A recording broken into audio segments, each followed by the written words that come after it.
Pravljični kotiček z Diano na Timi, Kids TV.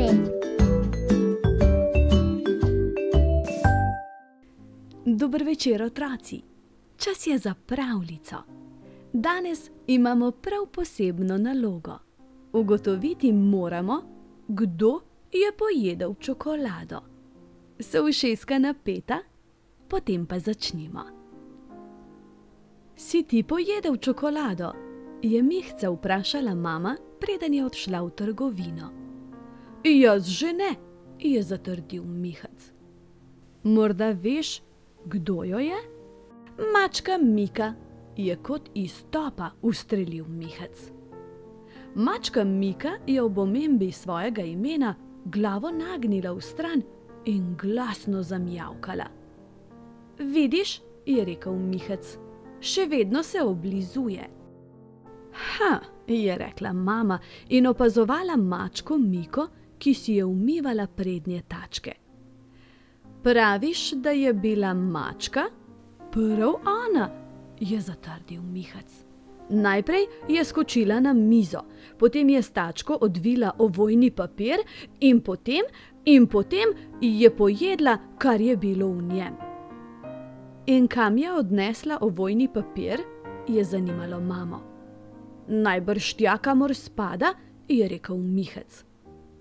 In kam spada, je zanimalo mamo. V koš za smeti, je hitro odgovoril Mihac. Ali mačka Mika ve, kam mora odnesti stvari? Se je začudila mama. Seveda, je zatrdil Mihac. Včeraj mi je pomagala zložiti perilo v omaro. In kako vendar tega ne veš? Imeti takšno mačko je naravnost čudovito, se je razveselila mama. Ali misliš, da bi mačka Mika danes namesto mene pospravila kopalnico, posesala tla in pomila posodo? Je vprašala Mihca.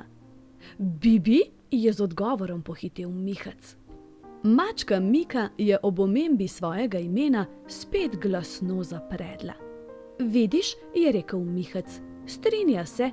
Še preden se vrneš domov, bo kopalnica kot iz škatlice, tla posesana in posoda pomita. Prav, je bila zadovoljna mama in odšla v trgovino. Si je oddahnil Mihac, ki je bil prepričan, da mama v njegove besede ni podvomila.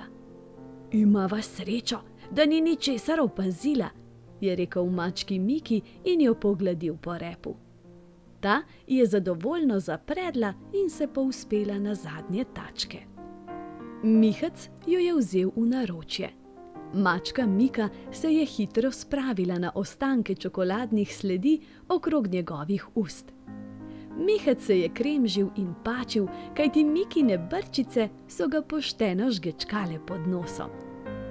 Zdaj, ko si se posladkala, se lotiva dela, je rekel mački Miki. Mačka Mika je v znak strinjanja zadovoljno zapredla.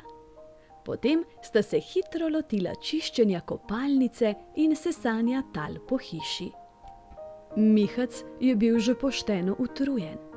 Nazadnje je pristavil še stol in v pomivalno korito natočil vodo ter vanjo zložil umazano posodo. Mika je medtem skočila na pult. Spodvila je rep in nekaj časa opazovala Mihca pri delu. Voda je radodarno pljuskala iz korita in Mika je s tačko lovila vodne mehurčke. Opravljeno, je končno naznanil Mihac. Ampak kdaj je voda pobegnila iz pomivalnega korita, je vprašujoče pogledal mačko Miko, ko je s stola stopil na mokra tla. Mačka Mika je hitro skočila s pulta, potem so se odprla vrata.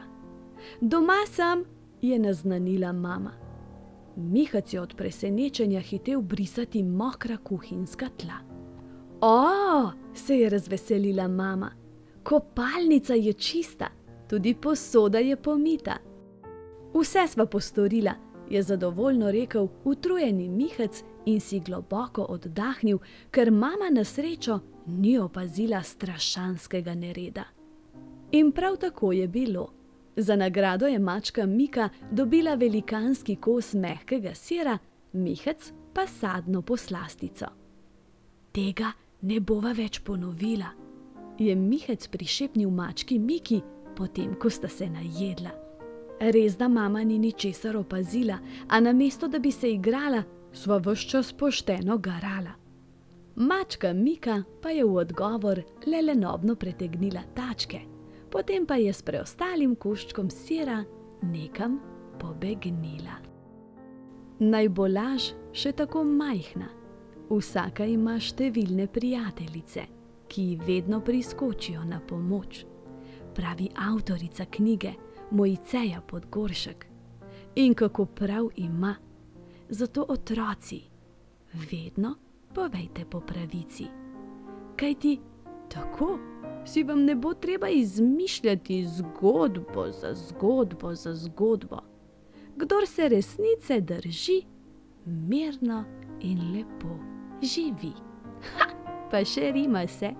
Zdaj pa hitro oči zaprite, z mehko dekico se pokrite. Zjutraj pa se spet k meni vrnite. Objem, poljubček in lahko noč.